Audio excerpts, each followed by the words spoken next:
Dunyoda mamlakatlarni urushsiz ham egallaydigan davlat bu Xitoydir. Bu Xitoyliklar bozorlarga kirib kelishda indamadik. Biznesga kirib kelishda indamadik. Endi mahallalarga ham kirib kelishdi-yu.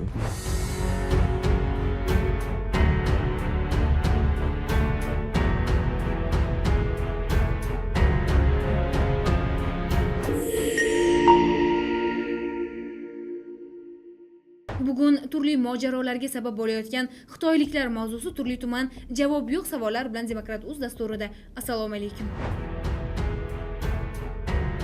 Demak, xitoyliklar O'zbekistonga kirib kelishyapti emas, ular kirib kelib bo'lishdi. Hozir faqat ildiz tomir yoyishyapti. Mana bu Toshkent xaritasi.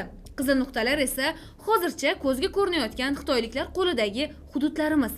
Askiya bozorni olishdi, Abu Sahini olishdi, mahallalarga joylashishdi, shahar bo'ylab mehmonxona, magazin, market mahsulotlari uchun bir qancha joy ularga sotildi.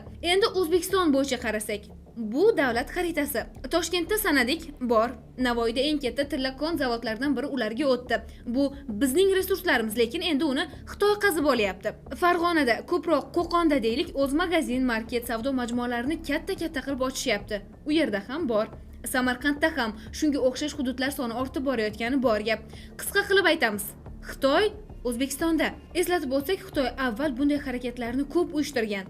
Qozog'istonni bosib olishga uringani esingizda bo'lsa kerak, yoki 2011-yilda Tojikiston Xitoydan qarzlarini to'la olmagani uchun hududini Xitoyga bergandi. O'tgan dekabr oyida ham Rossiya Xitoyga uran konini sotgandi.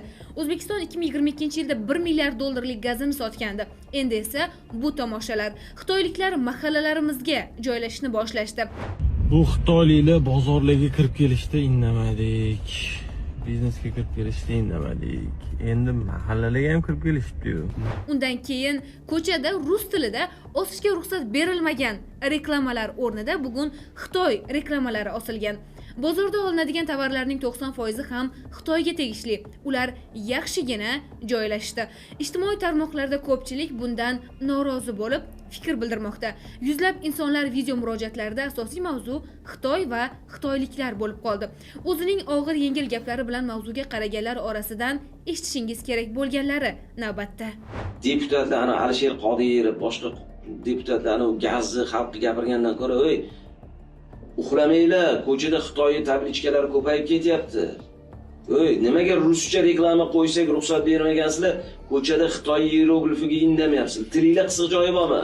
Mumkin emas. Siyosat darajasida qonun chiqaringlar. Birorta Xitoy hieroglifi bo'lish kerak emas. Bu siyosat bu.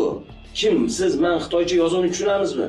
Yo'q, bu miyamizga Xitoy yozuvini hozir ko'zimizni oddiy boringlar, mana Abu Sahida ham, ko'chada ham men ko'ryapman, bu nahotki buni ko'rmayapti o'sha deputat bo'lgan odamlar. Buning asosiy chorasi sifatida Xitoyga hududlarni sotishni man qiluvchi qarorlar qabul qilishni so'rash kerakligi aytilmoqda. Chunki bunday ketishda farzandlarimiz xitoyliklar egallagan hududlarda katta bo'lishadi. Muammo ularning kelishida emas, ularning bu yerda tomir yoyishlarida.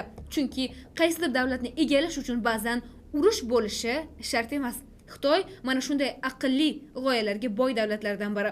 Siz buning oxirini qanday ko'ryapsiz? Qanday hal qilinishi kerak yoki qanday chora bizni bu kutilayotgan xavfdan qutqara oladi? Fikringizni kommentariyada yozib qoldiring. Demokrat.uz'ni kuzatganingiz uchun rahmat.